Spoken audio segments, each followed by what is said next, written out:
kind of gotten used to it. But you're kissing on TV, you like know that my mom's gonna be watching this. The smacking of lips is unlike anything you've ever experienced. The Bachelor is a wild show. This is my first time meeting the guy. Like, I'm not gonna ask him to say, hey, sure, here's my daughter's hand in marriage. I just met you. Oh, by the way, there's another dude. Even if you don't admit to watching it, you've probably caught a few episodes here and there. We all know what we're signing up for. We all know that there's one guy, 30 plus women. Because secretly, people love reality TV. But also, there's a ton of people watching you. Like the camera crew of the crew on The Bachelor and Bachelorette, there's hundreds of people. And even if you don't want to, you've definitely wondered what it's really like to be on a show like The Bachelor. The good, the bad, and the ugly. You literally are best friends with the producers. You just start talking and talking and talking. For hours. And little do you know, they're just talking in their mic. brainstorming how this could be used and if it could be used. But that's why we love reality television. So, let's dive in and explore the many secrets from the contestants themselves. Before we even get on The Bachelor, there are a few things that you might be wondering. So, the big question, is any of it real? Are these people really looking for love? We're different. You went looking for love. I don't like to say looking for love. I went on very excited, hopeful, and very open to meeting somebody that I could fall in love with. That happens. No, totally. You would watch the show, you would know it happens. That wasn't out of the realm of thought. Weird shit happens, you know? But I wasn't like, I'm gonna go find my soulmate. I was like, I might travel a little bit, meet some people, might be fun. Hey, she might be cool. I don't know. I think that's actually a pretty common thought process when you go into the show. It's like, let's go and see what happens. As long as you're open, I think that you're good. It seems like most people do believe in the possibility of finding some kind of connection, whether that be love or a quick fling. Of course, there are people like 2019's Jed Wyatt, who seem to only have been on to try and kickstart his music career, but this is more of an outlier. There's no monetary incentive either. The only person who gets paid is the star of the show. According to Amy Kaufman's book, Bachelor Nation, they get paid in the six-figure range. However, none of the other contestants get paid. Depending on your job, you might even need to take a leave of absence or quit altogether, which makes going on the show a risky prospect. For some people, though, leaving their job feels like a good thing. For me, I reminisce on my time before The Bachelor, and I was in a job in a cubicle in a basement. And there was nothing inherently wrong with that, but I wasn't fulfilling any dreams or passions or purposes that I was wanting. I was obviously remodeling houses, and that's something that I do on my own time, but I was also doing sales, and I hated that job, so it was really easy for me to say, I'm not gonna be doing this. So it was pretty easy for me. Yeah. But before you quit your job, first you have to make it through a rigorous casting process. It's all pretty standard interview stuff. You apply, they ask many invasive questions, get a psychologist to perform a personality test, get a private detective to dig up any dirt on you to see if you're a liability with the tabloids, and then they take some of your blood to make sure that you don't have any STDs. Because, according to Amy Kaufman's book, that is an immediate disqualification. Okay, so maybe it's not so standard. It's actually incredibly rigorous. Although some journalists argue that it's not quite rigorous enough. There have been contestants that have been convicted of sexual assault, and they still ended up being on the show. So perhaps it does need to get more rigorous. But if you get past all of that, you get to experience life on the show. Once you've been selected to take part in the competition, you have about 2 weeks lead time to pack your bags and fly out to LA. One thing you may not realize when you're watching the show is that contestants have to bring all their own clothes. The show only provides dresses or suits to the final 2 contestants, and only in those last episodes where the star is deciding who they're going to end up with. This puts a lot of pressure on contestants who have been said to spend thousands of dollars on new outfits. Some even taking out a second mortgage on their home to prepare. Throughout the show, you also have to do your own hair and makeup. Once you land in LA, producers take your phone away immediately. It's one of the rules of the show. They're nervous about leaks, and also they don't want you to have any contact with the outside world. It's very true. It humanized me a little bit. You go from being busy and in a hurry all the time because there's so much going on, there's so much chaos, to your world really slows down because you're in an isolated, controlled environment, and there's no distraction except for dating and getting to know somebody else. For me, I personally really enjoyed that. I thought it was great to be able to just focus on building relationships and getting to know somebody the best I could in the condensed time that we had. But it's very true. There is no contact with the outside world. I would say it was harder being on The Bachelor in the full group of girls. That's the first time that you're experiencing it. You don't have the music, you don't have TV, you don't have your phone. You really do have to focus on your relationship with the other roommates, the lead. And so that's why people, when they ask, how can it even work? You have so much time to focus on that relationship that it kind of does help speed things up, and it gets you to ask the right questions. It just gets you to dive a little bit deeper. The main reason producers do this is that they believe these distractions separate you from the group, and the show doesn't want that. They want everyone to be interacting all the time, especially in the difficult times. So all contestants are really allowed to do is sit with their thoughts, interact with other contestants, and drink alcohol. The Verge describes this as being in a sort of sensory deprivation tank, which is why, they suggest, competitors seem to get so sensitive, flipping from happy to crying on the drop of a dime. And to top it all off, there's no air conditioning in the mansion because it's too difficult to cut around the sound. The only time contestants get any entertainment or cool air is when being transported from one location to another and the producers decide to turn the radio on in the car. But that's enough about the rules. After you get to the house, the game has officially begun. Your main goal from here on out is to try and form a romantic connection with the star of the show. That all starts with night one. And the most important thing about night one is making a big impression. For viewers at home, night one is also the night where you can start to make good guesses about who's going to last and who won't. Because there are production details that can give you clues. You can always sort of tell, always pay attention to music that they play, always pay attention to, a lot of the times, which I think they've changed, it's in the first couple of limo entrances that is gonna be someone in the final, and if they show a lot of time with that person early on, they're obviously building their story. So obviously keep that in mind. Oh, I was the first. They aired you first, but you weren't. Real world, I was last. Yeah. And you'll know very early on who they want the villain to be. Yeah. That's pretty obvious. Everyone can tell that. Yeah. Most people come up with their own ideas for how they're going to enter, and the producers work with them to make it happen. The more ridiculous, the better. Sometimes, however, contestants don't have grand ideas, and so producers step in to try and punch their stories up a bit. Insider reports that one season, they exaggerated just how much one contestant was into 50 Shades of Grey. In reality, she hadn't finished the book, but she lied about being completely obsessed with it. From small to big entrances, that first night ends up being really long.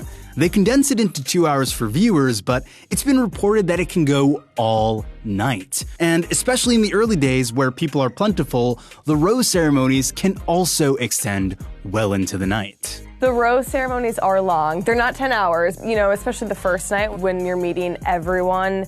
That's a long night. You start early on in the evening. You typically don't get done until the next day. It's the little things like the cameras have to reposition. You have to kind of maneuver some people around. It really brings you just some really special, unique memories. But it is very tiring. You're going. You're trying to follow your heart in your head and get to know all these people in such a short amount of time. So it is not easy. It takes a lot out of you, but in the end, it's going to be worth it. After that first night, you start going out on dates and you hope to fall in love.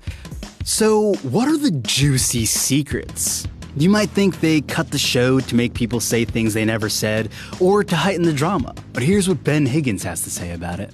I've always said there hasn't been a scenario I've watched back as I watch a television show, if I was a part of it, that didn't really happen. It might be condensed and there might be things taken out, but for the most part, the storyline has always been communicated. So, if it all plays out as it really happened, what is it actually like deciding between all those people? So you start out on The Bachelorette for me, and you're one of many. You have no clue what's coming up next. Every day is a surprise. You have no idea when you're going to be on a date or when you're not. So it is difficult, and I think especially early on, it's a culture shock. It's a world shock for you because you've never probably been in an environment like that before. As the lead in The Bachelor, you pretty much know what's going to be happening. You know what the days are going to look like. You know who you're going on a date with days before. But I do think one of the wildest parts is kind of compartmentalizing each relationship along the way. You kind of put everybody in their own lane, and if you've talked to one person and you've kissed that person and you have to go over to talk to somebody else. Now that works. Many years of the show, you've learned how to do it, or many weeks into the show, you kind of get a feel for how to do it. The hardest part is watching this back, and there's close-ups of you kissing, which nobody wants to see it either way. And you definitely don't want your grandma watching that with you. And next time you see a kissing scene, turn up the volume, because the smacking of lips is unlike anything you've ever experienced. It's hard for anybody. You really have to go in with the mindset of knowing you're one of many and not letting that get to you, because we all know what we're signing up for. We all know that there's one guy, 30 plus women. You kind of just have to do your own thing, journal, have your alone time, get in your own head when you need to. But yeah, as Ben said, when you're the lead and dating multiple men, you do have to compartmentalize. You kind of have to tear them out a little bit. Like, I knew early on who my front runners were that I really had those initial strong connections with. But there were so many guys that I still wanted to get to know that really surprised me. So to just, as Ben said, stay in your lane. Now, I know what you're thinking. What are the producers doing during all this time? As the saying goes, the devil works hard, but Bachelor producers work harder. You literally are best friends with the producers, and then you start to make friends within the house. So they really get to know a lot about you. They ask the questions, they want to know about your past, and like, you have nothing else to do but talk. And so you just start talking and talking and talking. For hours and hours. And on camera and off camera as well. You're just having a normal chat with the person. And little do you know, they're just talking in their mic, brainstorming how this could be used and if it could be used in any way that could create drama. And so that's kind of what it is. But that's why we love reality television. You know, that's why it's so good. It's so good. You want to know the nitty and gritty stuff. You want to know it. But it's important to say that the Bachelor producers aren't evil. Of course, they embrace any drama they get and try to explore and heighten that drama if at all possible so that the show is more exciting. But Katie Chen Mazzara again states in her interview with Whit and Ray that producers can't always be the bad guy. They can't be out to get contestants because if they were, contestants would never trust them. They have to feel like the producers have their backs so that they can feel comfortable looking for love. However, as you might guess, there have been cases where producer interaction has directly tried to steer the show. So one thing happened on our season. So when it was down to 2 and you like meet her family, like, so they're all prepping me up, like, oh, you get to sit down with her dad, like, this is where you got to ask, like, for her hand in marriage, and like, this is how it goes. And I'm like, I'm not going to, this is my first time meeting the guy. Like, I'm not going to ask him to say, hey, sure, here's my daughter's hand in marriage. I just met you. Oh, by the way, there's another dude that I'm about to meet. Oh, no, by the way, I haven't even talked to my daughter yet. So I was like, no, I don't think, I'm not going to do it. And they're like, whoa, that was not cool. They're like, you have to. I'm like, not going to do it. So I didn't. I made sure to sit down with Joseph, who I love. Joseph, love you. And told him how much I've cared about his daughter, blah, blah, blah. Not blah, blah. It was very serious. And then after the fact, like a week later, by the time we're getting closer to like the actual finale, I was like, you know what? I think I'm going to do this. Like, I think I actually am going to propose. So I asked one of the producers, like, hey, can I talk to her parents? Like, can we get them on the phone? And the response was, no, you missed your chance. And I was like, you didn't like that? You didn't like someone? I missed my chance. You see this, guys? Oh, I did. Okay.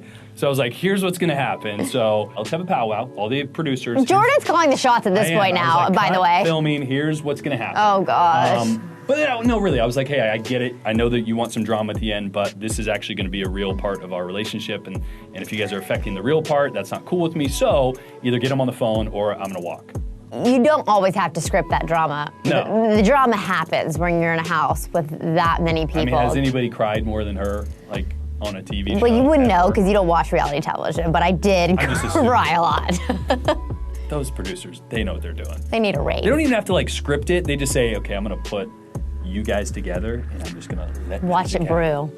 Now, let's get into the nitty-gritty. So, what happens when you get dumped on the show?